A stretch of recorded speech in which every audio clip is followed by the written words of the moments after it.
Hello and good morning, welcome to perfection IAS YouTube channel. आज हम 6th and 7th of सितंबर के current affairs को देखेंगे। 5th of सितंबर तक के करंट अफेयर्स के हमने अच्छी तरीके से देख लिया है। जिसने भी वो पुरानी वीडियोस नहीं देखी है, एक एक करके सारी वीडियोस देखिएगा, सारी की सारी वीडियोस ही इंपॉर्टेंट है। इससे पहले एक मे के टॉप 20 करंट अफेयर्स की एक वीडियो आई है आपके पास, 1 घंटा 17 मिनट की है। वो वीडियो बहुत ज़्यादा इंपॉर्टेंट है। उसमें मैंने कुछ टॉप 20 एमसीक्यूज कराए हैं मे के करंट अफेयर्स के, वो आप जाकर जरूर देखेंगे। उससे पहले मैंने जून के कराए थे और उसके बीच में एक मैंने इकोनॉमिक सर्वे की भी बहुत इंपॉर्टेंट वीडियो लाई है, बिहार इकोनॉमिक सर्वे की। उससे भी आप जाकर जरूर देखेंगे, नहीं तो मैं नीचे लिंक भी दे दूंगा आपको, ठीक है। आप लिंक से डायरेक्टली जाकर वीडियो को देख सकते हैं, ठीक है। तो आज की वीडियो को हम लोग स्टार्ट करते हैं। 6th एंड 7th ऑफ अगस्त के करंट अफेयर्स है। कुछ ये बहुत सारे इश्यूज हैं, तो इन सारे इश्यूज को एक एक करके हम लोग देखना स्टार्ट करेंगे, ठीक है। सारे इश्यूज इंपॉर्टेंट है। पहला क्या है? पहला है ब्लैक कोट सिंड्रोम से रिलेटेड, ठीक है। ब्लैक कोट सिंड्रोम मतलब काली वर्दी वालों से जो डर हो गया है उससे रिलेटेड है, ठीक है। उससे पहले हमें एक दो चीज समझनी पड़ेगी कि ब्लैक कोट सिंड्रोम की बात क्यों करी जा रही है।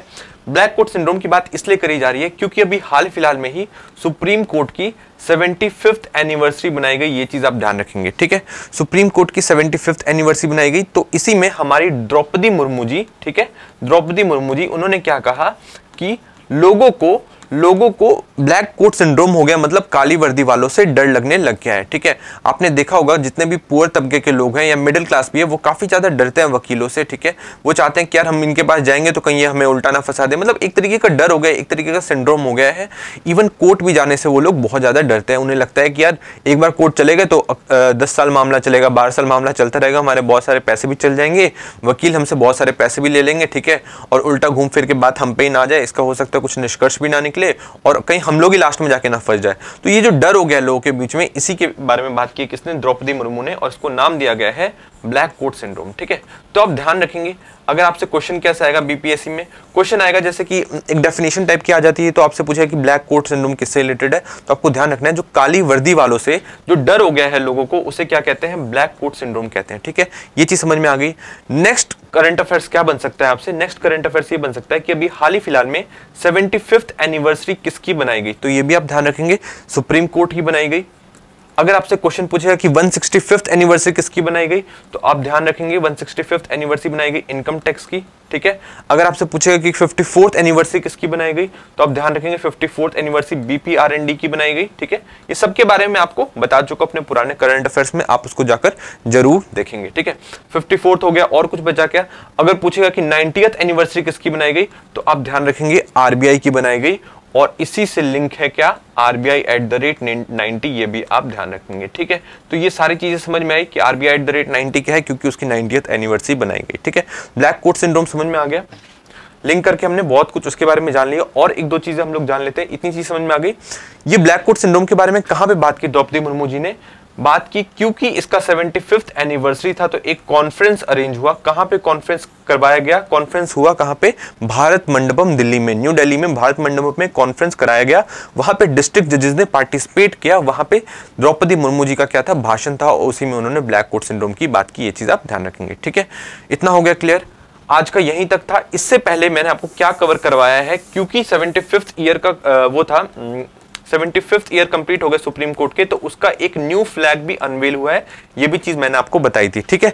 अब न्यू फ्लैग की जो फीचर्स हैं उसको हम लोग एक बार देख लेते हैं कि क्या क्या न्यू फ्लैग में है। तो आप पहले तो देखिए कि इसका जो कलर है वो कौन से कलर का है? ये ब्लू कलर का है, ठीक है। और इसके क्या फीचर्स है, किसमें किस किस चीज के बारे में दिया गया है, इसके बारे में देखो। एक तो अशोक चक्र आप लोगों को दिख रहा है, ठीक है, एक है अशोक चक्र। यहां से सीधा क्वेश्चन आएगा कि न्यू फ्लैग में क्या क्या चीजें दी गई हैं। तो एक तो अशोक चक्र है, सेकंड क्या है? सुप्रीम कोर्ट की बिल्डिंग है, सेकंड क्या है? सुप्रीम कोर्ट बिल्डिंग, और थर्ड क्या है? कॉन्स्टिट्यूशन की एक बुक है, ठीक है। क्या है? कॉन्स्टिट्यूशन की एक बुक। ये चीज आप ध्यान रखेंगे। तो ये फीचर्स में आप ध्यान रखेंगे कि ब्लू कलर का है, अशोक चक्र है, सुप्रीम कोर्ट की बिल्डिंग है, और कॉन्स्टिट्यूशन की एक बुक है। एक और चीज ध्यान रखेंगे कि नीचे एक ना लाइन लिखी गई है, यतो धर्मस्ततो जय, ठीक है। क्या लिखा गया है? यतो धर्मोस्ततो जया, ठीक है।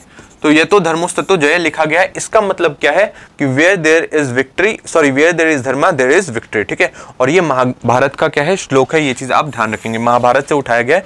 ये तो धर्मोस्ततो जय का मतलब क्या है? Where there is dharma there is victory, ठीक है, देयर इज विक्ट्री, ये चीज आप ध्यान रखेंगे। ये कहां से उठाए गए, ये महाभारत से उठाए गए, ये चीज आप ध्यान रखेंगे, ठीक है। तो समझ में आ गया, सुप्रीम कोर्ट के बारे में सबको समझ में आ गया, ब्लैक कोर्ट सिंड्रोम के बारे में सबको समझ में आ गया, ठीक है।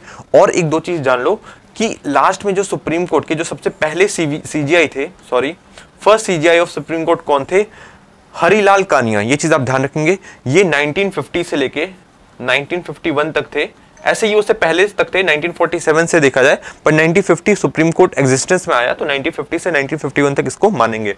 जो सबसे लास्ट थे सुप्रीम कोर्ट के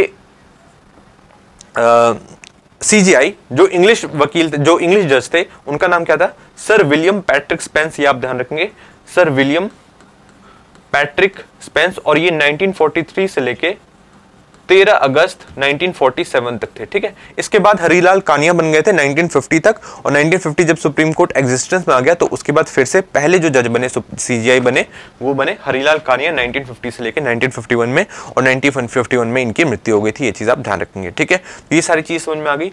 एक दो चीजें और जान लो, ठीक है, सुप्रीम कोर्ट से रिलेटेड, क्योंकि अभी बहुत ज्यादा न्यूज में है, तो एक दो चीजें और जान लो आप, क्या आपको जानने वाली जरूरत है इसमें सुप्रीम कोर्ट में। अगर आपसे पूछे कि सुप्रीम कोर्ट एग्जिस्टेंस में कब आया, तो आपको ध्यान रखना है एग्जिस्टेंस में तभी आया जब हमारा कॉन्स्टिट्यूशन एनफोर्स हुआ, ठीक है, जब कॉन्स्टिट्यूशन फोर्स में आया। कॉन्स्टिट्यूशन कब फोर्स में आया, 26 जनवरी 1950 में, ठीक है। तो 1950 में क्या आ गया, सुप्रीम कोर्ट एग्जिस्टेंस में आ गया 26 जनवरी को। पर अगर आपसे पूछे कि सुप्रीम कोर्ट का नहीं इनॉग्रेशन कब करा गया, ठीक है, इनॉग्रेशन कब करा गया, तो आप क्या ध्यान रखेंगे, सुप्रीम कोर्ट का इनॉग्रेशन कब करा गया, तो ये ध्यान रखेंगे इसके 2 दिन बाद 28 जनवरी 1950 को, ये चीज आप ध्यान रखेंगे, ठीक है। तो 26 जनवरी 1950 और 28 जनवरी 1950 ये चीज आप ध्यान रखेंगे। इजी है कि नहीं, ठीक है, ये चीज आपको ध्यान रखनी है। एग्जिस्टेंस पूछे तो 26 जनवरी, और अगर इनॉग्रेशन पूछे तो 28 जनवरी 1950, ये चीज आप ध्यान रखेंगे, ठीक है।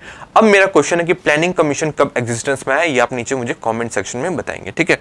इतनी सारी चीज समझ में आ गई, और कुछ चीज बची की। अब एक और चीज आपको ध्यान रखना है, यहां पे इस टाइम तक 1950 से लेकर 1958 तक अगर आपसे पूछे कि सुप्रीम कोर्ट कहां बैठता था, तो आप ये मत लगा के आ जाना कि अभी वाली बिल्डिंग में बैठता था। अभी वाली बिल्डिंग में नहीं बैठता था, वो बैठता था ओल्ड पार्लियामेंट में, ठीक है। ये आप ध्यान रखेंगे, कहां बैठता था, ओल्ड पार्लियामेंट में।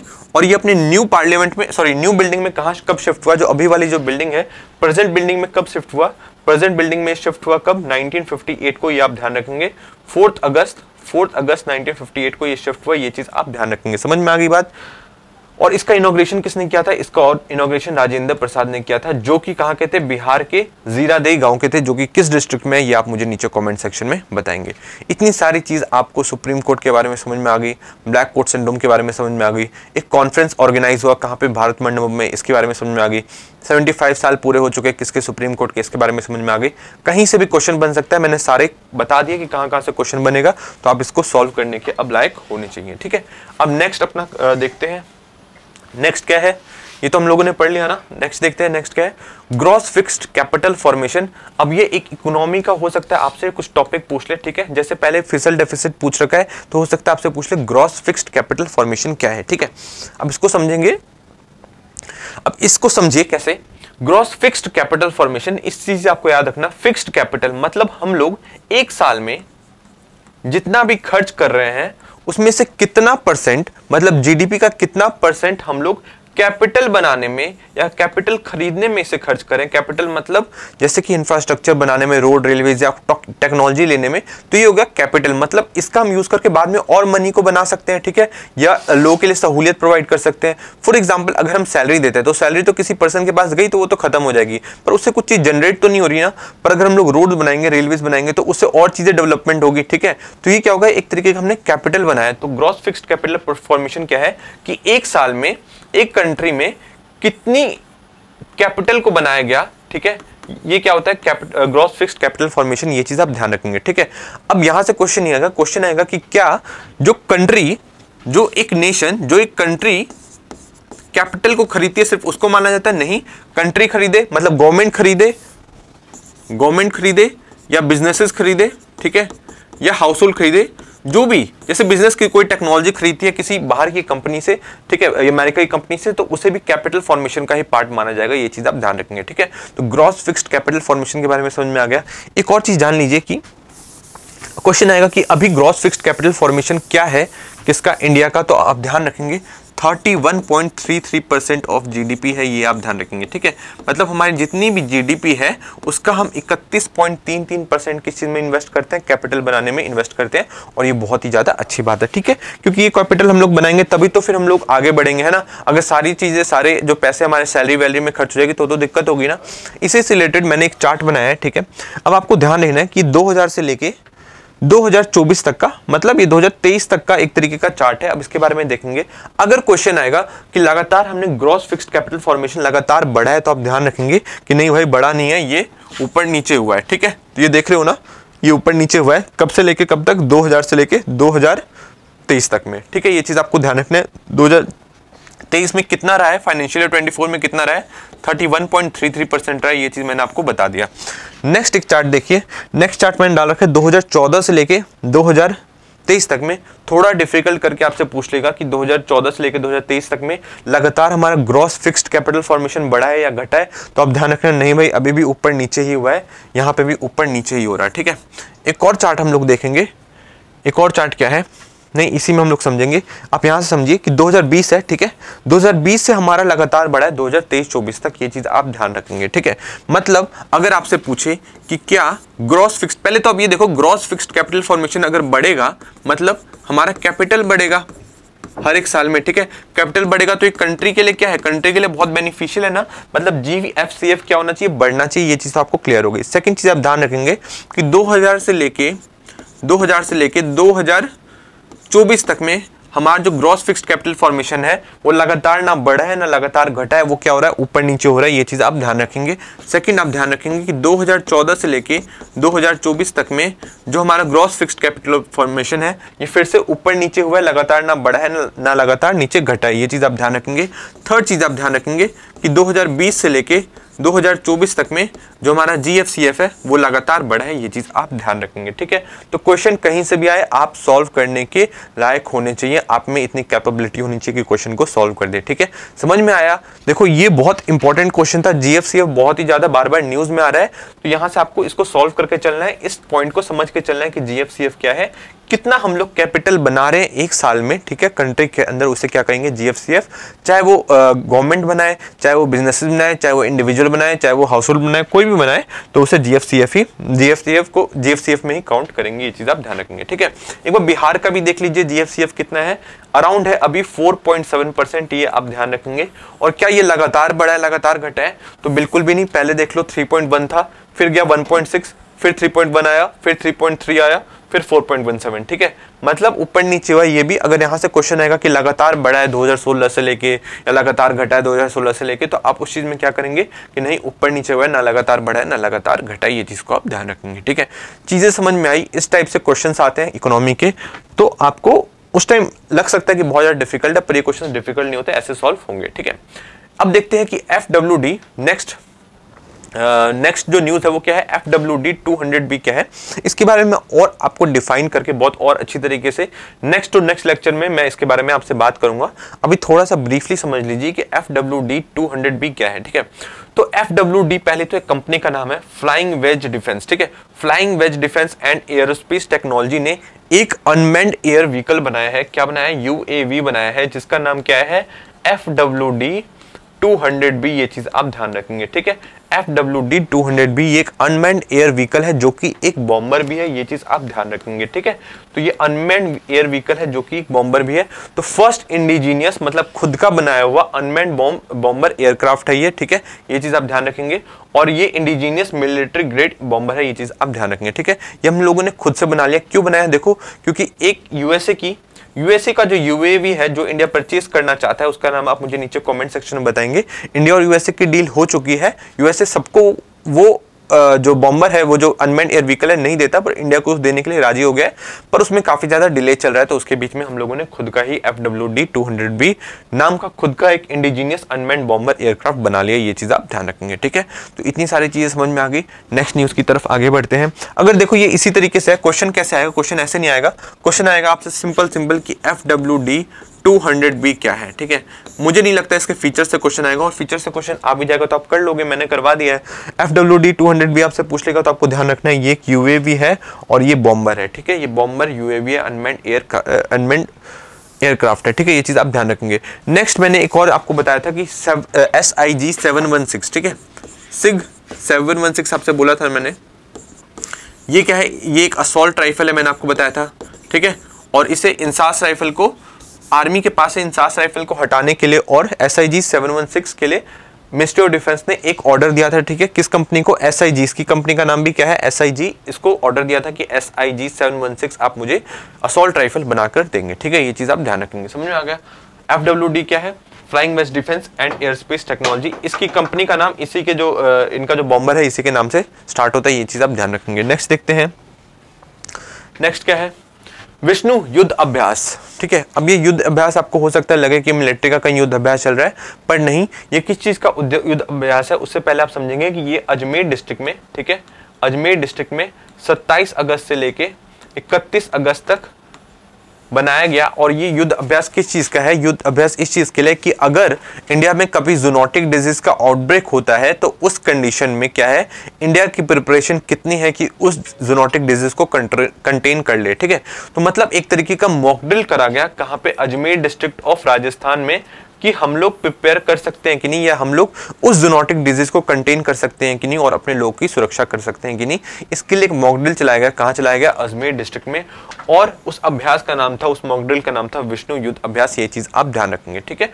इसमें बहुत अलग अलग एजेंसीज ने पार्टिसिपेट किया और ये कंडक्ट हुआ है under national one health mission, ये चीज आप ध्यान रखेंगे, ठीक है। जूनोटिक डिजीज से मेरे को एक याद आया कि अभी एक जूनोटिक डिजीज बहुत ही तेजी से फैल रहा है जिसका नाम है मंकी पॉक्स, जिसका अब इंडिया में भी केस आना स्टार्ट हो गया, ये चीज आप ध्यान रखेंगे। अभी तक इंडिया में केस नहीं था, इसके बारे में थोड़ी चीजें जान लीजिए कि स्टार्ट कहाँ से हुआ था। सबसे पहला केस इसका मिला था डेनमार्क में, ठीक है, कहाँ मिला था, डेनमार्क में मिला था। कब मिला था, 1959 में, ठीक है, ये चीज आप ध्यान रखेंगे। और उस टाइम ये वहां के लेबोरेटरी में मिला था, किसी भी ह्यूमन के अंदर नहीं मिला था। सेकंड चीज आप ध्यान रखेंगे कि जो मंकी पॉक्स है, इसका जो फर्स्ट ह्यूमन केस है, फर्स्ट ह्यूमन केस कहाँ मिला था, फर्स्ट ह्यूमन केस मिला था इसका DRC, democratic Republic of Congo में, ठीक है, ये चीज आप ध्यान रखेंगे, ठीक है। अब कॉन्गो बेसिन की सिग्निफिकेंस क्या है, ये आप मुझे नीचे कमेंट सेक्शन में बताइए, क्योंकि इस बार की UPSC एग्जाम में यह क्वेश्चन पूछा गया था, ठीक है। नेक्स्ट देखते हैं, नेक्स्ट क्या है, विष्णु युद्ध अभ्यास समझ में आ गया। इसमें बहुत सारी एजेंसीज ने पार्टिसिपेट किया, ये चीज मैं आपको ऑलरेडी बता चुका हूं। अब है केनीस सेमिकॉन प्राइवेट लिमिटेड, अब ये क्या है, इस चीज के बारे में थोड़ा सा जान लो।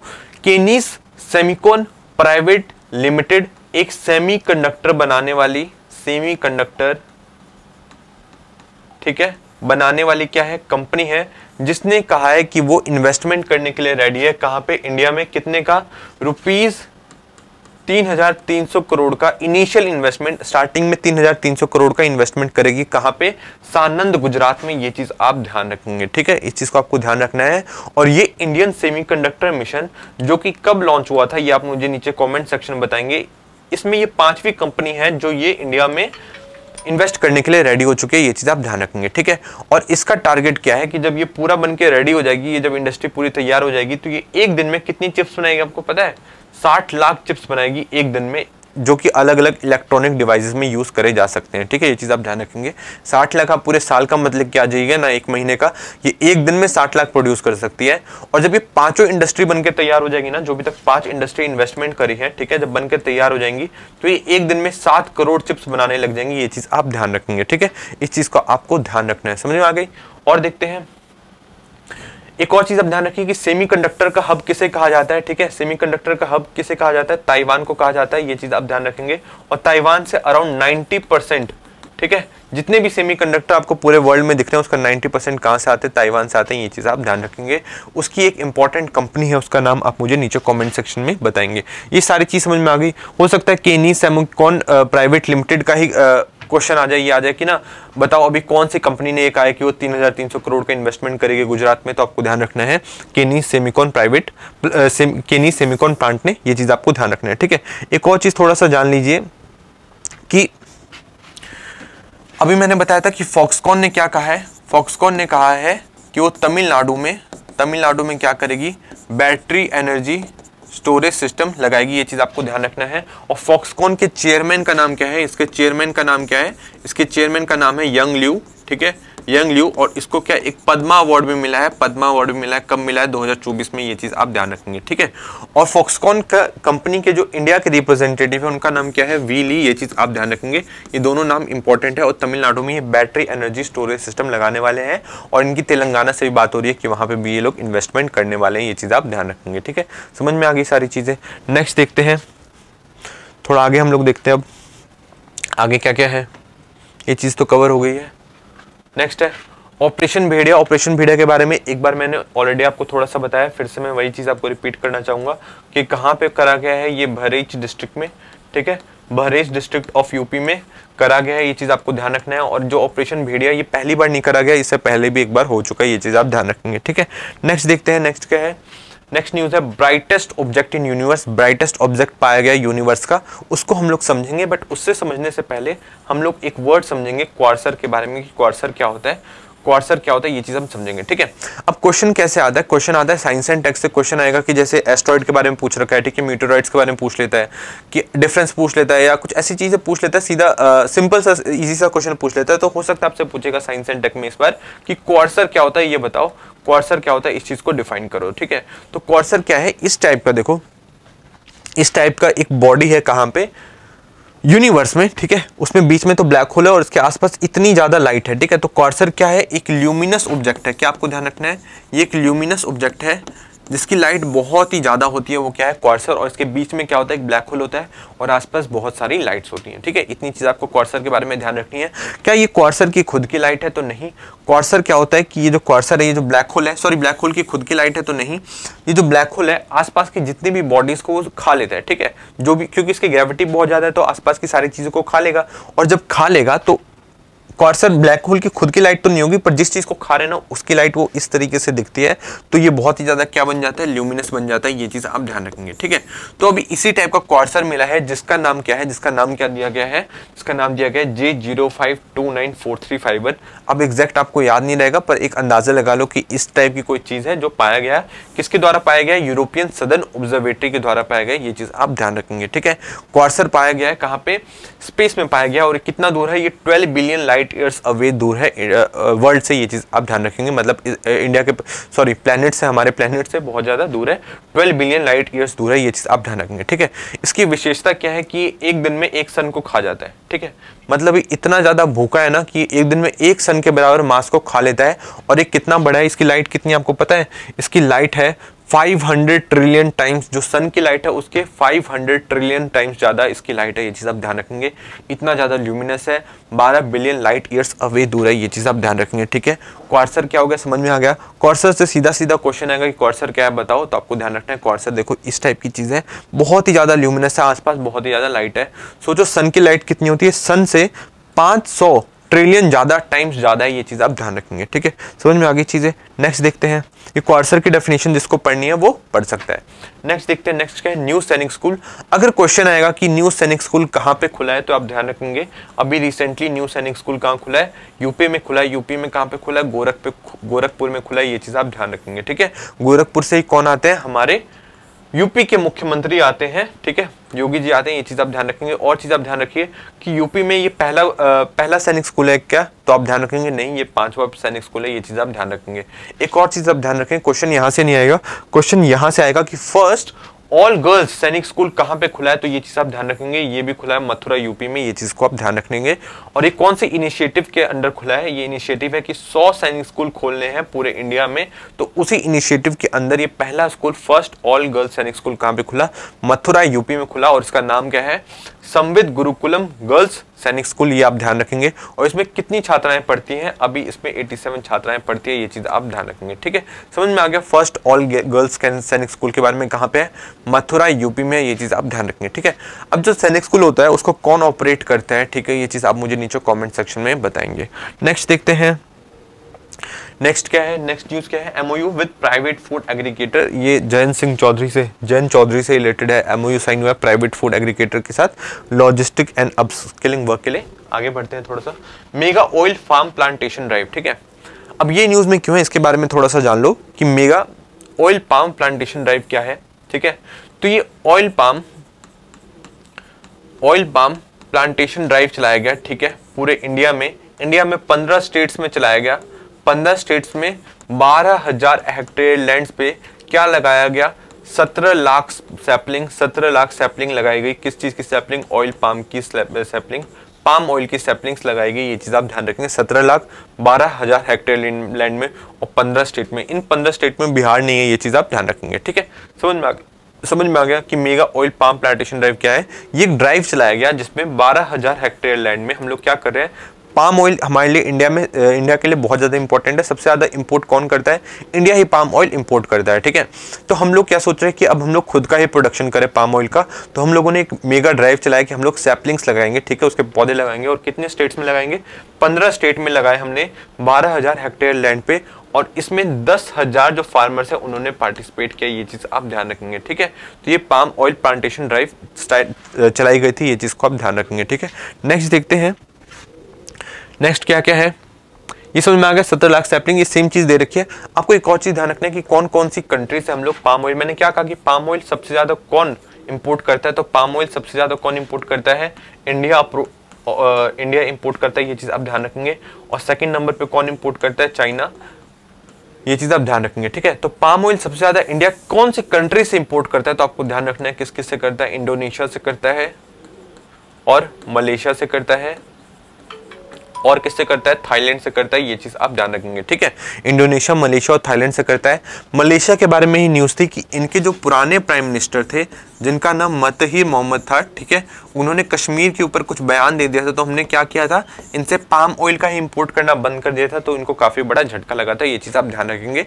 पर अभी मलेशिया के नए प्राइम मिनिस्टर बने हैं जिनका नाम क्या है? अनवर इब्राहिम है। ठीक है, क्या नाम है? अनवर इब्राहिम है, जिससे इंडिया के रिलेशन बहुत ज़्यादा अच्छे हैं। ठीक है, ये चीज़ आप ध्यान रखेंगे। और ये भी रिसेंटली 3 दिन के टूर पे कहाँ पे आए थे? इंडिया में भी आए थे। ये चीज़ आप ध्यान रखेंगे। और हमने क्या किया? हमने जो इंडिया और मलेशिया के बीच का जो रिलेशन है उसको और ज़्यादा बढ़ा कर दिया, मतलब और ज़्यादा ऊपर हम लोग ले गए। ये चीज़ आप ध्यान रखेंगे। ठीक है, तो अनवर इब्राहिम अभी आए हुए थे। तो हो सकता है क्वेश्चन ऐसे नहीं है, क्वेश्चन है कि अनवर इब्राहिम किस चीज़ से रिलेटेड है। तो आपको ध्यान रखना है कि ये मलेशिया के प्राइम मिनिस्टर है। ये चीज़ आप ध्यान रखेंगे। ठीक है, पुराने प्राइम मिनिस्टर का नाम क्या था? मतहीर मोहम्मद। ये भी चीज़ आप ध्यान रखेंगे। ठीक है, समझ में आ गया। इंडोनेशिया से, मलेशिया से और थाईलैंड से सबसे ज़्यादा हम लोग पाम ऑयल इंपोर्ट करते हैं। और सबसे ज़्यादा किस में से करते हैं? इन तीनों में से। तो सबसे ज़्यादा इन तीनों में से इंडोनेशिया से करते हैं। ये चीज़ आप ध्यान रखेंगे। ठीक है, नेक्स्ट देखते हैं। ये देखो कि कौन कौन से इंपोर्टर है पाम ऑयल की। पहला है इंडिया, सेकंड नंबर पे चाइना, थर्ड पे पाकिस्तान और फोर्थ पे यूनाइटेड स्टेट। ये चीज आप ध्यान रखेंगे। ठीक है, नेक्स्ट देखते हैं। पाम ऑयल हमारे लिए बहुत ज्यादा इंपॉर्टेंट है। हम लोगों ने क्या सोचा कि हमारे फार्मर ही इस चीज को अब ग्रो करेंगे। ठीक है, तो इसके लिए ही पूरी प्लांटेशन ड्राइव चलाई गई थी। सबसे ज्यादा कहाँ से मंगवाते हैं? Indonesia, Malaysia, Thailand. और अगर क्वेश्चन है कि सोया ऑयल कहाँ से बनाए जाते हैं या सनफ्लावर ऑयल कहाँ से बनाए जाते हैं, तो आपको ध्यान रखना है अर्जेंटीना, ब्राजील, रशिया और यूक्रेन से हम लोग क्या इंपोर्ट करते हैं? सोया ऑयल या सनफ्लावर ऑयल। ये चीज आप ध्यान रखेंगे। ठीक है, नेक्स्ट देखते हैं। नेक्स्ट क्या है? इंडिया में सबसे ज्यादा कहाँ पे ऑयल पाम प्रोड्यूस करा जाता है? तो आंध्र प्रदेश में प्रोड्यूस करा जाता है। ये भी चीज आप ध्यान रखेंगे। ठीक है, तो ऑयल पाम से रिलेटेड सारी चीज हम लोगों ने कवर कर ली है। नेक्स्ट देखते हैं। नेक्स्ट क्या है? प्राइम मिनिस्टर की इनविटेशन के बाद अबू धाबी के क्राउन प्रिंस जिनका नाम है शेख खालिद बिन मोहम्मद जायद, ठीक है, मोहम्मद बिन जायद इनका नाम है। ये कहाँ पे आ चुके हैं? इंडिया में आ चुके हैं। ठीक है, ये 9-10 को आने वाले थे पर ये 8 को ही आ गए। ठीक है, 2 दिन के टूर पे। ये चीज आप ध्यान रखेंगे। ठीक है, तो ये इंडिया के टूर पे आए हैं और ये बिजनेस डेलीगेशन के साथ आए हैं। ये भी चीज आप ध्यान रखेंगे। और ये एक दिन दिल्ली में रहेंगे और दिल्ली में रहने के बाद ये राजघाट पे भी जाएंगे और फिर उसके बाद मुंबई में ये बिजनेस डेलीगेशन के साथ जाएंगे और वहां पे जो भी हमारे बिजनेस से रिलेटेड जो टाइकून से उन लोगों से ये लोग बात करेंगे। ये चीज आप ध्यान रखेंगे। ठीक है, समझ में आ गया। इनका नाम क्या है? यूएई के क्राउन प्रिंस का मोहम्मद बिन जायद। ये चीज आप ध्यान रखेंगे। और यूएई के बारे में 2-3 चीज समझ लीजिए। यूएई के बारे में 2-3 चीज आप समझ लीजिए। यूएई के बारे में कि यूएई से हम लोग कितना ऑयल इंपोर्ट करते हैं, ये चीज आपको पता होना चाहिए। तो सबसे पहले नंबर पे ऑयल सबसे ज्यादा इंपोर्ट किससे करते हैं? हम लोग रशिया से करते हैं। सेकंड नंबर पे ऑयल हम किससे इंपोर्ट करते हैं सबसे ज्यादा? सेकंड नंबर पे हम लोग इराक से करते हैं। सऊदी अरेबिया मत करके आ जाना। ठीक है, इराक। पहले नंबर पे क्या है? रशिया। सेकंड नंबर पे इराक, थर्ड नंबर पे है सऊदी अरेबिया और फोर्थ नंबर पे है यूएई। ये चीज़ आप ध्यान रखेंगे। तो यूएई से हम लोग फोर्थ नंबर पे इंपोर्ट करते हैं और फिफ्थ नंबर पे किससे करते हैं, यूएसए से। ये भी आप ध्यान रखेंगे, ठीक है। यूएई में क्या बना है, एक बैप्स का मंदिर बना है, कहाँ बना है ये चीज़ आप मुझे नीचे कॉमेंट सेक्शन में बताएंगे। और इसकी इनॉग्रेशन कब हुई थी, इसकी इनॉग्रेशन 16 फ़रवरी को हुई थी। ये भी चीज़ आप ध्यान रखेंगे, ठीक है। समझ में आ गई इतनी सारी चीज़ें। यूएई के साथ हमारे बहुत ही ज़्यादा इंपॉर्टेंट और बहुत ही ज़्यादा अच्छे रिश्ते हैं और यूएई के साथ ही, यूएई के आने के साथ, AANI के साथ हमारा जो यूपीआई है उसका लिंकेज हुआ है। ये भी चीज़ आप ध्यान रखेंगे। पे नाउ जो कि सिंगापुर की है उसके साथ भी इंडिया का लिंकेज हुआ है, इंडिया के यूपीआई का लिंकेज हुआ है। ये भी चीज़ आप ध्यान रखेंगे, ठीक है। तो सारी चीज़ें समझ में आ गई। नेक्स्ट देखते हैं, समझ में आ गया। ये है मोहम्मद बिन जायद। आगे देखते हैं हम लोग। और एक और चीज़ क्या हुआ था कि जब 2022 में जब प्राइम मिनिस्टर मोदी यूएई गए थे तो वहाँ पे जैसे कि यूएसए में उन्होंने हाउडी मोदी करा था, ठीक है, हाउडी मोदी करा था और इंडियन कम्युनिटी को एक तरीके से एड्रेस किया था। तो वैसे ही एहलान मोदी कहाँ पे करा गया था, यूएई में करा गया था। तो ये चीज़ आप ध्यान रखेंगे। तो अगर आपसे पूछ ले कि एहलान मोदी क्या है, तो ये प्राइम मिनिस्टर मोदी ने एड्रेस किया था इंडियन कम्युनिटी को, ठीक है, इंडियन ओरिजिन पीपल को। कहाँ पे, दुबई में। प्राइम मिनिस्टर मोदी ने क्या किया था, एड्रेस किया था कहाँ पे, यूएई में। ये चीज़ आप ध्यान रखें, ठीक है। तो एहलान मोदी आपको समझ में आ गया। और इसी टाइम इंडिया के प्राइम मिनिस्टर मोदी को यूएई का हाईएस्ट सिविलियन अवार्ड मिला था जिसका नाम है ऑर्डर ऑफ जायद। ये भी चीज़ आप ध्यान रखेंगे। ऑर्डर ऑफ जायद दिया गया था किसको, प्राइम मिनिस्टर मोदी को। ये चीज़ आप ध्यान रखेंगे, ठीक है। समझ में आ गई इतनी सारी चीज़ें। अब मुझे नीचे कमेंट सेक्शन में बताएंगे कि लास्ट के 2 ईयर में कौन कौन सी कंट्री ने प्राइम मिनिस्टर मोदी को क्या दिया है, उनका हाईएस्ट सिविलियन अवार्ड दिया है, ठीक है। और लास्ट कौन सी कंट्री थी जिसने हाईएस्ट सिविलियन अवार्ड दिया, ये भी आप मुझे नीचे कॉमेंट सेक्शन में बताएंगे, ठीक है। इतनी सारी चीज़ समझ में आ गई। और देखें कुछ, एक और चीज़ आप ध्यान रखिए कि 2022 में क्या हुआ था। 2022 में इंडिया और यूएई का जो रिलेशन है इसको अपग्रेड करके क्या कर दिया गया, सेपा, ये CEPA कर दिया गया, ठीक है, कॉम्प्रिहेंसिव इकोनॉमिक पार्टनरशिप एग्रीमेंट में इसे एलिवेट कर दिया। ये चीज़ आप ध्यान रखें। कब करा गया था, 2022 में करा गया था। ये चीज़ आप ध्यान रखेंगे, ठीक है। नेक्स्ट देखते हैं, नेक्स्ट न्यूज़ में क्या है। नेक्स्ट है हेमा कमेटी रिपोर्ट से रिलेटेड। तो केरला हाईकोर्ट ने क्या करा है कि इसके लिए एक सेपरेट बेंच ही बना दिया है, ठीक है, जो कि किस चीज़ से रिलेटेड इश्यूज को देखेगा, हेमा कमेटी रिपोर्ट के रिलेटेड इशू से देखेगा। सेपरेट बेंच बना दिया जिसकी जो जज है वो वुमेन है। ये चीज़ आप ध्यान रखेंगे, ठीक है। अभी हेमा कमेटी रिपोर्ट क्या है, हेमा कमेटी की रिपोर्ट एक 3 पर्सन के रिपोर्ट के बेसिस पे है, 3 पर्सन की रिपोर्ट के बेसिस पे। उसमें जो चेयरमैन थी उनका नाम हेमा था, ठीक है। पूरा नाम आप मुझे नीचे बताएंगे। ये पूरा पहले जज भी रह चुके हैं, ये भी आप मुझे नीचे कमेंट सेक्शन में बताएंगे कि कौन सा हाईकोर्ट की जज थे, ठीक है।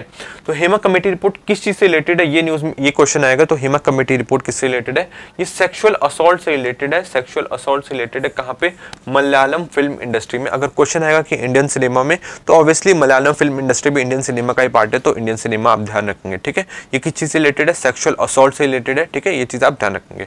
हेमा कमेटी रिपोर्ट ये आपको पता होना चाहिए। नेक्स्ट देखते हैं, नेक्स्ट क्या है, तेलंगाना AICT। तो अब आपको ध्यान रखना है कि तेलंगाना क्या कर रहा है कि AICT बनाने की कोशिश कर रहा है तेलंगाना में। ये चीज़ आप ध्यान रखेंगे। तेलंगाना का CM का नाम क्या है, रेवांत रेड्डी। ये चीज़ आप ध्यान रखेंगे।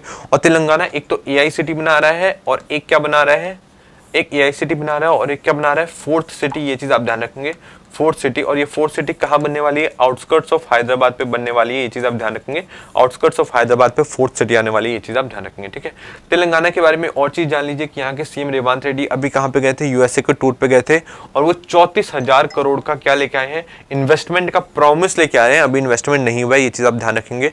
और फिर वो साउथ कोरिया के टूर पे गए, वहाँ पे उन्होंने क्या किया, उन्होंने कहा कि हमारे तेलंगाना में भी आप क्या करो कि जैसे आपकी यूनिवर्सिटी है, ओलंपिक के लिए एक अलग सी यूनिवर्सिटी आपने बना रखी है, वैसी स्पोर्ट्स यूनिवर्सिटी है, वैसी यूनिवर्सिटी हमारे यहाँ पे भी खोलो, ठीक है। तो आपसे क्वेश्चन आएगा कि रिसेंटली स्पोर्ट्स यूनिवर्सिटी के लिए अग्रीमेंट किसके बीच में हुआ है, तो वो हुआ है तेलंगाना के बीच में और साउथ कोरिया के बीच में। ये चीज़ आप ध्यान रखेंगे। तो अब तेलंगाना में एक नई स्पोर्ट्स यूनिवर्सिटी आपको देखने को मिल सकती है, जहाँ से बड़े बड़े ओलंपियंस जो होंगे वहाँ पे प्रैक्टिस करेंगे और फिर वो ओलंपिक्स खेलने जाएंगे। ये चीज़ आप ध्यान रखेंगे, ठीक है। तो तेलंगाना के बारे में ये सारी चीज़ समझ में आ गई। नेक्स्ट देखते हैं, नेक्स्ट क्या है, नेक्स्ट है IIT गुवाहाटी। अब IIT गुवाहाटी ने क्या किया है, IIT Guwahati signs 2 IMUs to develop entrepreneurial ecosystem, entrepreneurs को बढ़ावा देने के लिए, एक इकोसिस्टम बनाने के लिए नॉर्थ ईस्ट में ये फर्स्ट ऑफ इट्स काइंड, मतलब अपने तरीके में पहला ये इस टाइप का अग्रीमेंट हुआ है किसके बीच में, आईआईटी गुवाहाटी के बीच में और अलग अलग एजेंसीज के बीच में। उसमें वो क्या कह रहे हैं कि हम लोग ना एंटरप्रेन्योर्स को बढ़ावा देना चाहते हैं, कहाँ पे, आसाम में। ये चीज़ आप ध्यान रखेंगे।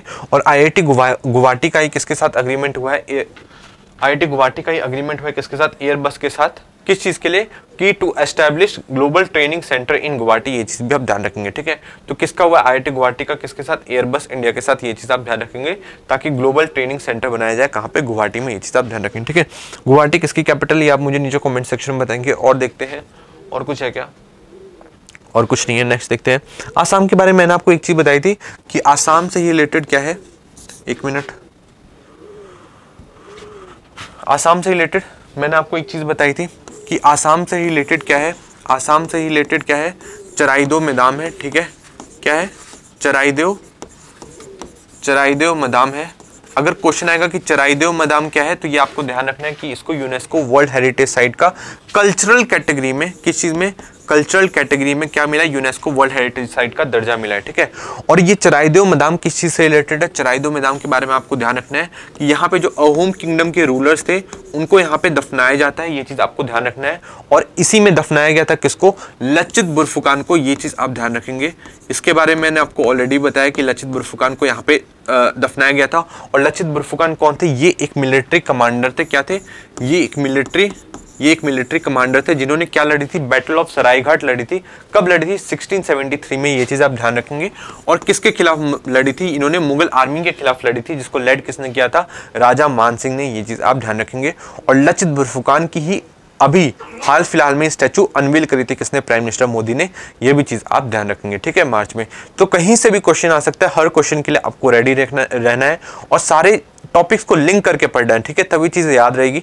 अगर अलग अलग सेपरेट पढ़ोगे ना, तो एक चीज पढ़ोगे फिर आप भूल जाओगे, कंफ्यूजन होने लग जाएगी कि ये चीज कौन से स्टेट में हुई थी। तो आपको ध्यान रखना है, लिंक करके पढ़ोगे तो चीजें ध्यान रहेगी, ठीक है। नेक्स्ट देखते हैं, नेक्स्ट क्या है, नेक्स्ट क्या है, झारखंड कैबिनेट से रिलेटेड है कि झारखंड कैबिनेट ने क्या किया है कि अब जो भी यहाँ पे वकील है, ठीक है, एडवोकेट्स है, अभी कितने एडवोकेट्स है, अराउंड 30,000 के आसपास जो एडवोकेट्स है झारखंड के, उनको क्या मिलेगा, 5 लाख का इंश्योरेंस कवर मिलेगा। ये चीज आप ध्यान रखेंगे, ठीक है। मेडिकल इंश्योरेंस कवर इनको दिया जाएगा 5 लाख का। और एक और चीज कर दी गई है कि इनके लिए 14,000 रुपये पेंशन भी कर दी गई है, ठीक है। अब जो भी वकील हैं उनको 65 साल के बाद 14,000 पेंशन मिलेगी। ये चीज आप ध्यान रखेंगे। और क्या कर दिया गया है कि जो भी नए वकील है, जो नए वकील बने हैं, ठीक है, नए एडवोकेट है, उनके लिए क्या कर दिया गया कि उनके लिए 5,000 रुपये का स्टाइपेंड भी दे दिया गया। ये भी चीज आप ध्यान रखेंगे। उनको हर एक महीने 5,000 रुपये मिले तो 5,000 रुपये तो मिलेंगे ही मिलेंगे, ठीक है, सॉरी। नेक्स्ट देखते हैं, डेंगू आउटब्रेक इन बांग्लादेश। ये चीज आपको ध्यान रखना है। डेंगू कौन सी मच्छर की वजह से होता है, ये चीज आप ध्यान रखेंगे। डेंगू किस चीज की वजह से होता है, ये आप मुझे नीचे मॉस्किटो की वजह से होता है, ये आप मुझे नीचे कमेंट सेक्शन में बताएंगे। सॉरी। तो क्वेश्चन आएगा कि डेंगू आउटब्रेक कहां पे हुआ है, तो ये हुआ है बांग्लादेश में। ये चीज आप ध्यान रखेंगे। अगर क्वेश्चन आएगा कि अभी पोलियो का आउटब्रेक कहां पे हुआ है, गाजा में हुआ है, ये चीज आप ध्यान रखेंगे। और इस चीज के लिए क्या करा गया था, 3 दिन का एक तरीके का सीज फायर भी हो गया था हमास के बीच में और आईडीएफ के बीच में। ये चीज आप ध्यान रखेंगे। और उस टाइम सिर्फ एक ही केस मिला था, पर केसेस जो बढ़ रहे थे। पोलियो के बारे में ऑलरेडी मैं आपको बता चुका हूं, ठीक है। तो समझ में आ गया कि अभी डेंगू का आउटब्रेक कहां हुआ है, बांग्लादेश का। मतलब डेंगू का कनेक्शन किससे है, बांग्लादेश से। और पोलियो का कनेक्शन किससे है, पोलियो का कनेक्शन है गजा से। ये चीज आप ध्यान रखेंगे। और उसकी वजह से क्या हुआ था, सीज फायर भी हो गया था। ये भी चीज आप ध्यान रखेंगे, ठीक है। नेक्स्ट क्या है, जल संचय जन भागीदारी। ये कहां पे लॉन्च हुआ है, ये लॉन्च हुआ है गुजरात में। ये चीज आप ध्यान रखेंगे। और ये किस चीज से रिलेटेड है, ये वाटर कंजर्वेशन से रिलेटेड है। ये चीज आप ध्यान रखेंगे। और इसे किसने लॉन्च किया, इसे प्राइम मिनिस्टर मोदी ने ये लॉन्च किया। ये चीज आप ध्यान रखेंगे। और इसका काम क्या है कि 25,000 वाटर कंजर्वेशन स्टोरेज सिस्टम बनाना, ठीक है, पूरे गुजरात में, ठीक है। तो वाटर को कंजर्व करने के लिए स्टोरेज सिस्टम बनाने का इसमें लक्ष्य रखा गया है 25,000। ये चीज ध्यान रखेंगे पूरे गुजरात में, ये आपको ध्यान रखना है, ठीक है। वाटर को कंजर्व करने की बात करेगी, प्राइम मिनिस्टर लॉन्चेस जल Sanchay Jan Bhagidari in Surat. He pitches reduce reuse recharge recycle mantra to save water. Water को सेव करने के लिए रिड्यूस रियूज रिचार्ज रिसाइकिल के का उन्होंने मंत्र दिया है, stresses innovative techniques for water conservation. और क्या बात करी गई है कि conservation of water environment a part of India's cultural consciousness. तो किसने कहा है? प्राइम मिनिस्टर मोदी ने कहा है। ये चीज आप ध्यान रखेंगे, ठीक है। और कुछ इसमें बच गया क्या? और कुछ नहीं बचे। नेक्स्ट देखते हैं। नेक्स्ट क्या है? डीजी यात्रा के बारे में। तो डीजी यात्रा के बारे में मैं ऑलरेडी थोड़े बहुत चीजें पहले बता चुका हूँ, जो चीजें नहीं बताई है वो मैं आपको अभी बता देता हूँ, ठीक है। तो डीजी यात्रा अभी तक कितने स्टेशन पे था, ठीक है, कितने एयरपोर्ट्स पे था? तो अभी तक 15 एयरपोर्ट्स पे था। अब इसे बढ़ा के 9 एयरपोर्ट पे और लाया जा रहा है, ये चीज आप ध्यान रखेंगे। अब टोटल मिला के 24 एयरपोर्ट हो जाएंगे, ये चीज आप ध्यान रखेंगे, ठीक है। डीजी यात्रा का यूज अभी तक 3 करोड़ से ज्यादा लोग कर चुके हैं, ये चीज आप ध्यान रखेंगे। और 50 लाख से ज्यादा लोग अभी भी ये लोग डाउनलोड करके रखते हैं डीजी यात्रा को, ये चीज आप ध्यान रखेंगे, ठीक है। डीजी यात्रा के बारे में खास चीज ये है कि ये जो कोई भी आपका जो पर्सनल डेटा है उसको स्टोर नहीं करता। जैसे आप कहीं से कहीं ट्रैवल करते हैं तो 24 घंटे के अंदर वो जो भी डेटा है हट जाता है, ठीक है। अथॉरिटी के पास कोई भी डेटा नहीं रहता आपका। और इसमें खास बात यह है कि जो भी डेटा है वो सिर्फ आपके फोन में ही रहता है और कहीं भी आपको डेटा इससे रिलेटेड नहीं मिलेगा, ये चीज आप ध्यान रखेंगे, ठीक है। अब डीजी यात्रा को कौन चलाता है, ठीक है, इसकी ऊपर अथॉरिटी कौन से जो इसको मैनेज करती है उसका नाम आप मुझे नीचे कमेंट सेक्शन में बताएंगे, ठीक है। समझ में आ गया? और कुछ बचा क्या? ठीक है, आगे देखते हैं। सुदर्शन पटनायक, इससे रिलेटेड मैं न्यूज थोड़ा सा आगे बाद में आपसे कवर करूंगा। ये बस मैंने आपको इसलिए मैंने इस टॉपिक को पिक कर लिया, ठीक है, क्योंकि इनको पद्मा अवार्ड भी मिल चुका है। और ये बहुत अलग अलग टाइप के स्कल्पचर बनाते हैं, कहाँ पे? पुरी के बीच पे, ये चीज आप ध्यान रखेंगे, ठीक है। तो उनका नाम क्या है? सुदर्शन पटनायक। ये काफी ज्यादा फेमस आर्टिस्ट है, ये भी आपको ध्यान रखना है। नेक्स्ट देखते हैं। नेक्स्ट क्या है? नेक्स्ट है तुहिन काटा पांडे, ठीक है। अब ये क्या है? ये नए फाइनेंस सेक्रेटरी बन गए हैं, ये चीज आपको ध्यान रखना है, ठीक है। तुहिन काटा पांडे। अब इनका नाम आप कैसे ध्यान रखेंगे? देखो, नाम बीपीएससी के लिए इंपॉर्टेंट है, नाम आपको याद होनी चाहिए। तुहिन काटा पांडे मतलब फाइनेंस सेक्रेटरी है, पैसों से रिलेटेड चीजें हैं, तो थोड़ा सा संभाल के रखना पड़ेगा, ठीक है। संभाल के रखने के लिए क्या इनके पास है? इनके पास काटा है, ये चीज आपको ध्यान रखना है, ठीक है। तो एक काटा लगा देंगे अगर कोई किसी ने भी पैसों से छेड़छाड़ करने की कोशिश की, तो आपको नाम ध्यान रखना है कि तुहिन काटा पांडे कौन है? ये क्या है? फाइनेंस सेक्रेटरी नए बनाए गए हैं, ठीक है। इससे पहले फाइनेंस सेक्रेटरी कौन थे? इससे पहले फाइनेंस सेक्रेटरी थे टीवी सोमनाथन, जो बहुत ज्यादा पॉपुलर हो गए, मतलब टीवी पे आ गए, इसलिए अब इनको कैबिनेट सेक्रेटरी बना दिया गया है। कब से बनाया गया है? 31 अगस्त से, ये चीज आप ध्यान रखेंगे। और अगले 2 साल के लिए ये कैबिनेट सेक्रेटरी है। किसको हटाई इन्होंने राजीव गौबा को हटाई, ये चीज आप ध्यान रखेंगे, ठीक है। तो नए फाइनेंस सेक्रेटरी का नाम तुहिन काटा पांडे, ये चीज आप ध्यान रखेंगे। और ये पहले दीपम DIPAM, ठीक है, दीपम के सेक्रेटरी भी रह चुके हैं, ये भी आप ध्यान रखेंगे। दीपम के बारे में आपको पता होना चाहिए, दीपम की फुल फॉर्म क्या है, ये चीज आप नीचे मुझे कमेंट सेक्शन में बताएंगे। पर इसके बारे में एक चीज जान लीजिए कि ये प्राइम मिनिस्टर मोदी के टाइम पे नहीं बना है, ये किसके टाइम पे बना है? ये बना है LK आडवाणी बोल रहा हूँ, किसके नाम पे बना है? ये अटल बिहारी वाजपेयी के टाइम पे बना था, ठीक है। इसको बनाया गया था, इस मिनिस्ट्री को।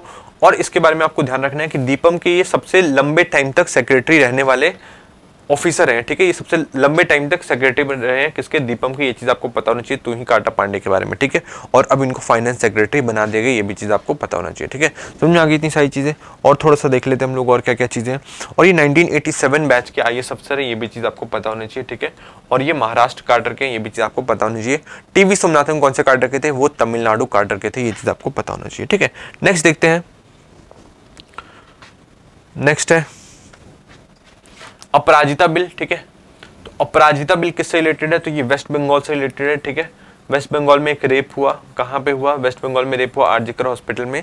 तो उसको काउंटर करने के लिए कि अब जो भी रेपिस्ट होगा उसको क्या दी जाएगी? उसको डेथ सेंटेंस दी जाएगी। उसके लिए एक वेस्ट बंगाल में क्या बिल लाया गया? उसका नाम रखा गया अपराजिता बिल, जिसको सबने सपोर्ट किया, जितनी पॉलिटिकल पार्टी है सबने ही सपोर्ट किया। अब क्या हुआ है कि ये जैसी किसके लिए जाता है? ये एक्शन के लिए जाता है, किसके पास?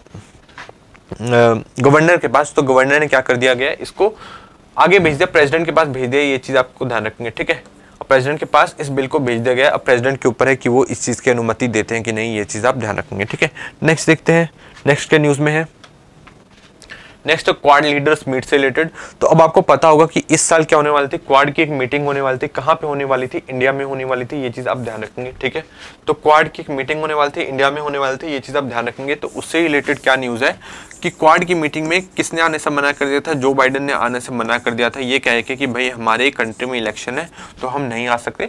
पर वो उनका एक बहाना था। तो अभी क्वाड मीटिंग फिर से होने वाली है। कहाँ पे होने वाली है? यूएसए में होने वाली है, ये चीज आप ध्यान रखेंगे। तो आप सोचोगे कि सर इंडिया में होने वाली थी ना, तो जी हाँ इंडिया में होने वाली थी, पर इंडिया और यूएसए ने क्या सोचा कि नेक्स्ट टाइम यूएसए का है 2025 में कौन होस्ट करने वाला था, यूएसए होस्ट करने वाला था। तो अब यूएसए की जगह 2025 में इंडिया होस्ट करेगा और इंडिया की जगह अब यूएसए होस्ट कर रहा है कहाँ पे, यूएसए में। ये चीज़ आप ध्यान रखेंगे, ठीक है।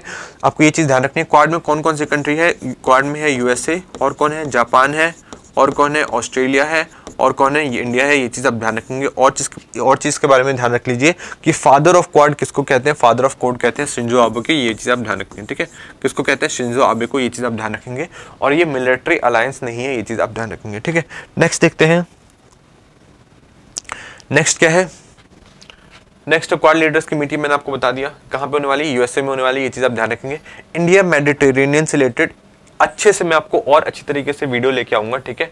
आप इतना जानिए, मेडिटेरेनियन रीजन में जितनी भी कंट्रीज है, अब इंडिया उनके साथ इंटरेस्टेड हो रहा है, ठीक है। और इंडिया और उनके बीच में ट्रेड कितने बिलियन डॉलर्स का, 74 बिलियन डॉलर्स का। ये चीज़ आप ध्यान रखेंगे, ठीक है। ये न्यूज़ मैंने इसलिए उठा लिया क्योंकि अभी अभी जो हमारे फॉरेन मिनिस्टर है एस जयशंकर, उनका एक बयान आया था इस चीज़ से रिलेटेड, ठीक है, कि हम लोग ज़्यादा इंटरेस्टेड है। अब आप लोग जो कंट्रीज़ के बारे में बोला उन्होंने कि आप लोग हमारी तरफ देख सकते हो, क्योंकि हम लोग इंफ्रास्ट्रक्चर में काफ़ी ज़्यादा आगे बढ़ चुके हैं और अब हम लोग हर एक दिन काफ़ी ज़्यादा इंफ्रास्ट्रक्चर क्रिएट कर रहे हैं, ठीक है। तो हम लोग मदद कर सकते हैं, अपना एक्सपीरियंस आपको दे सकते हैं वहाँ के इंफ्रास्ट्रक्चर बनाने में, ठीक है। नेक्स्ट देखते हैं, नेक्स्ट न्यूज़ में क्या है। नेक्स्ट है कंपटीशन कमीशन। कंपटीशन कमीशन के बारे में क्या न्यूज़ में, ये सानंद गुजरात हटा लो यार, ये बीच में थोड़ा सा कॉपी हो गया है, ठीक है। तो इसके बारे में ये है कि क्योंकि watchdog blast Google for anti competitive behaviour via digital ad, ठीक है। तो अभी गूगल को जितना फटकार लगाई थी, अभी गूगल को यूएसए ने भी फटकार लगाई थी। ये चीज़ आप ध्यान रखेंगे। यूएसए का कौन सा स्टेट था, कैरोलिना डिस्ट्रिक्ट के जज ने इसको फटकार लगाई थी कि जो गूगल है वो क्या करता है, एंटी कॉम्पिटिटिव प्रैक्टिसेस अपनाता है। ये चीज़ आप ध्यान रखेंगे, ठीक है। तो ये जो एंटी कॉम्पिटिटिव प्रैक्टिसेस क्या है, जैसे कि कोई बड़ी कंपनी है और उसी चीज़ के लिए जैसे कि पहले फेसबुक थी, ठीक है, फिर धीरे करके इंस्टाग्राम बढ़ने लगा, तो फेसबुक ने क्या किया, उसको खत्म करने की कोशिश की, या तो उसको डिस्ट्रॉय कर दो, ठीक है, या तो उसको बढ़ने ही मत दो, या उसको खरीद लो। कुछ इस टाइप की प्रैक्टिसेस को अपनाया जाता है। तो ये मर्जर हो रहा है, ठीक है, या किसी कंपनी को डिस्ट्रॉय कर रही है कोई बड़ी कंपनी, तो इस चीज़ का वॉचडॉग, इस चीज़ को देखता कौन है, इस चीज़ को देखता है कंपटीशन कमीशन। और इंडिया में कौन सी बॉडी है, इंडिया में है कंपटीशन कमीशन ऑफ इंडिया। ये चीज़ आप ध्यान रखेंगे, ठीक है। कंपटीशन कमीशन ऑफ इंडिया कौन से एक्ट के तहत बना था, ये कंपटीशन एक्ट 2002 के तहत बना था। ये चीज़ आप ध्यान रखेंगे। और कौन से कमेटी के रिकमेंडेशन पे बना था, तो राघवन कमेटी के रिकमेंडेशन पे बना था। ये भी चीज़ आप ध्यान रखेंगे, ठीक है। तो इतनी चीज़ समझ में आ गई। राघवन कमेटी के रिकमेंडेशन पे क्या बना था, कंपटीशन एक्ट बना था, जिसके बाद कंपटीशन कमीशन ऑफ इंडिया बनाया गया। और जिसका काम क्या है, जिसका काम ये है कि एंटी कॉम्पिटिटिव प्रैक्टिसेस को देखते रहना कि कहीं कोई बड़ी कंपनी जो है छोटी कंपनी को खत्म करने की कोशिश तो नहीं करी या खरीदने की कोशिश तो नहीं करी, अपना कंपटीशन कम करने के लिए। इस चीज़ का देखना किसका काम है, कंपटीशन कमीशन ऑफ इंडिया का। और ये क्यों देखती है, इसलिए देखती है कि कंपटीशन मार्केट में बना रहे, कंपटीशन बना रहना इसलिए जरूरी है ताकि फ्री मार्केट बनी रहे, ठीक है। तो समझ में आ गया कंपटीशन कमीशन ऑफ इंडिया। एक अपनी लास्ट स्लाइड देख लेते हैं कि अरुण गोयल जो कि एक आईएएस अफसर हैं, कौन से बैच के, 1985 बैच के। अब इनको क्या बना दिया गया है, ये आईएएस अफसर है, ठीक है, इनको क्या बना दिया गया, क्रोएशिया का एम्बेसडर बना दिया। ये चीज़ आप ध्यान रखेंगे, ठीक है। और ये पहले इलेक्शन कमिश्नर भी रह गए थे, ये चीज़ आपको ध्यान रखना है। और 2022 में इनका अपॉइंटमेंट हुआ था दिसंबर में, और 2024 में इन्होंने एकदम से इस्तीफा दे दिया था, ठीक है। ये भी चीज़ आप ध्यान रखेंगे, ठीक है। इलेक्शन कमिश्नर का जो कार्यकाल होता है कितने साल का होता है, ये आप मुझे नीचे कमेंट सेक्शन में बताएंगे। क्वेश्चन आएगा कि अरुण गोयल या अभी फिलहाल में किसको क्रोएशिया का एम्बेसडर बनाया गया, तो अरुण गोयल आप नाम याद रखेंगे, ठीक है। ये सारी चीज़ें थी आज की क्लास में। मज़ा आया। टोटल हमारे पास 46-47 स्लाइड्स थी। मज़ा आया कि नहीं, ये आप मुझे नीचे कमेंट सेक्शन में बताएंगे। और कुछ चाहते हैं आपकी कुछ नई चीज़ कवर करी जाए, तो वो भी आप मुझे नीचे कमेंट सेक्शन में बताएंगे, ठीक है। तो आज की क्लास को यहीं तक रखते हैं। Thank you so much.